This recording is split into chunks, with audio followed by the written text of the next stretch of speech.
Hello மக்களே! இன்றைக்கி நம்ம எங்கே வந்திருக்கோம் அப்படின்னா, நம்ம வந்து சென்னை வந்திருக்கோம். சென்னை வந்துட்டு பட்டினப்பாக்கம் வழியா நம்ம போகலன்னா, அது சென்னை வந்ததுக்கு அடையாளமே இல்ல. அதனால் சென்னையில பார்த்தீங்கன்னா, எனக்கு ரொம்ப பிடிச்சது வந்து பார்த்திங்கன்னா, பட்டினப்பாக்கத்தில வந்து ஃபிஷ் மீல்ஸ் வந்து ரூ. 50க்கு சேல் பண்ணுவாங்க. ஸோ நான் என்ன பண்ணேன்னா, ரூ. 50க்கு வந்து சாப்பாடுவோன்னு சொல்லிட்டு நான் ஆஃப்டர்நூன் டைமில் பட்டினப்பாக்கம் வந்துட்டேன். ஸோ பட்டினப்பாக்கத்தில் வந்து பார்த்திங்கன்னா, ஃபிஷ்ஷு, கனவா, இறால், அப்புறம் வந்து நிறைய ஐட்டம் எல்லாமே ரூ. 100க்கு கொடுப்பாங்க.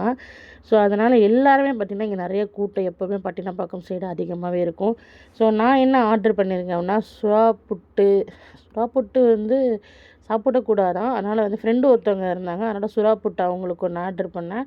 அப்புறம் வந்து கனவா, அப்புறம் வந்து இறால் ஒன்று, அப்புறம் ஏதோ ஃபிஷ்ஷில் வந்து கட்லெட் ஒன்று ஆர்டர் பண்ணியிருந்தேன். எல்லாமே 100 தான். ஸோ ஃபைனலாக சாப்பிட்ற பிளேஸ்க்கு மேலே வந்து பார்த்திங்கன்னா, நம்மளை சுற்றி பார்த்திங்கன்னா ரூஃப் டாப், அதாவது மொட்டை மாடியில் தான் சாப்பாடு. ஸோ மேலே அழகான ஒரு வியூவில் உட்காந்து நம்ம சாப்பிட போகிறோம். இது பார்த்திங்கன்னா கட்லெட்டு, அதுக்கு மேலே ஏதோ இட்லி பொடி மாதிரி வச்சு கொடுத்துருக்காங்க. ஆனால் நல்லா தான் இருக்குது டேஸ்ட்டாக. நான் போன டைமில் பார்த்திங்கன்னா சுற்றி சரியான மழை வேறு ஒரு பக்கம் மாடியில் வேறு இருந்தேன். ஆப்போசிட்டில் வந்து பார்த்திங்கன்னா கடல் வேறு. அந்த இயற்கையை ரசிச்சுட்டு அழகாக ஒரு மீன் சாப்பாடு சாப்பிட்டுட்ருக்கேன். போடாதீங்க. சென்னை வந்துட்டு பட்டினப்பாக்கம்ல வந்து மீன் சாப்பாடு சாப்பிடலன்னா மனுஷனே இல்லை. ஏன்னா இங்கே பார்த்தீங்கன்னா ஈவினிங் மேலே இந்த மாதிரி சாப்பாடு, கனவா, சுறா புட்டு ரேட் ரொம்ப கம்மியில் தான் கொடுக்குறாங்க. அன்லிமிட்டட் மீல்ஸும் கூட நம்ம எவ்வளோ வேணாலும் சாப்பிட்டுக்கலாம்.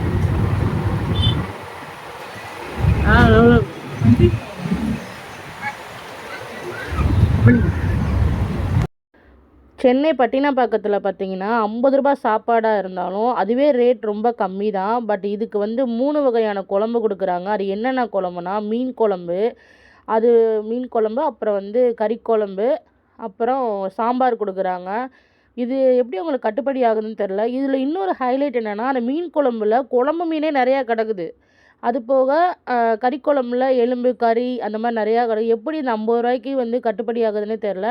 அது போக நம்மளுக்கு வந்து இந்த ஃப்ரை பண்ணுற ஃபிஷ்ஷு வேணும் அப்படின்னா, அது ரூ. 100க்கு ஆர்டர் பண்ணிக்கலாம். நம்மளுக்கு என்ன ஃபிஷ்ஷு வேணாலும் அதை ஆர்டர் பண்ணி நம்ம வந்து நீட்டாக சாப்பிட்டுக்கலாம்.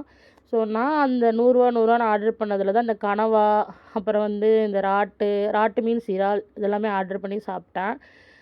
உண்மையாகவே டேஸ்ட்டெலாம் அடிச்சிக்கவே முடியாது. அந்த லைன் ஃபுல்லாமே பார்த்திங்கன்னா வேறு லெவலில் இருக்கும். சென்னைனாலே சுந்தரி அக்கா கடைன்னு நிறையா பேர் கேள்விப்பட்டிருப்பீங்க. பட் அதையும் தாண்டி அங்கே நிறையா கடைகள் இருக்க தான் செய்யுது. அங்கே டேஸ்ட் நிறையா கொடுக்க தான் செய்கிறாங்க. ஸோ அந்த மாதிரி கடையில் கொஞ்சம் விசிட் பண்ணுங்கள். ஸோ நல்லா தான் இருக்குது, பார்க்க சூப்பராக இருந்துச்சு. இந்த மாதிரி ஒரு ரூஃப் டாப்பில் உட்காந்து ஒரு அழகான நைட் வியூ, நல்லா ஷீ வியூலாம் பார்த்துட்டு சாப்பிட்றது, அது மாதிரி எவ்வளோ டேஸ்ட்டாக இருக்கும் அப்படின்றத அந்த வீடியோ. ஸோ வீடியோ உங்களுக்கு பிடிக்கும்னு நினைக்கிறேன். ஸோ வீடியோ பார்த்துட்ருக்கவங்க மறக்காமல் லைக் அண்ட் சப்ஸ்கிரைப் பண்ணிவிட்டு பாருங்கள். யாருக்கெல்லாம் ஃபிஷ்ஷு பிடிக்கும் அப்படின்றத கமெண்ட் பாக்ஸில் கமெண்ட் பண்ணுங்கள். மோஸ்ட்லி எங்கள் வீட்டில் பார்த்திங்கன்னா ஃபிஷ்ஷு தான் நாங்கள் அதிகமாக எடுப்போம். ஒரு முஸ்லீமாக இருந்தாலும் எங்கள் வீட்டில் அதிகமான சிக்கன் அந்த மாதிரி ஐட்டம்லாம் எடுக்க மாட்டோம். மட்டன் ஐட்டம்லாம் எடுக்க மாட்டோம். ஏன்னா எங்கள் வீட்டில் எப்போவுமே இந்த ஃபிஷ்ஷு அந்த மாதிரி ரிலேட்டடான அந்த விஷயம் தான் ஓடிட்டே இருக்கும். ஸோ அதனால் எனக்கு ஃபிஷ்னால் ரொம்ப பிடிக்கும். உங்களுக்கும் ரொம்ப பிடிக்கும் அப்படின்னா கமெண்ட் பாக்ஸில் கமெண்ட் பண்ணுங்கள், சரியா? இன்னொரு விஷயம் என்னென்னா, இதில் ஹைலைட்டு இந்த ரூ. 50 சாப்பாடு அன்லிமிட்டெடு. நம்ம எவ்வளோ சாதம் வேணாலும் வாங்கி சாப்பிட்டுக்கலாம். எவ்வளோ குழம்பு வேணும்னாலும் நம்ம வாங்கி ஊற்றி சாப்பிட்டுக்கலாம். அதே மாதிரி வெஞ்சனம் மட்டும்தாங்க.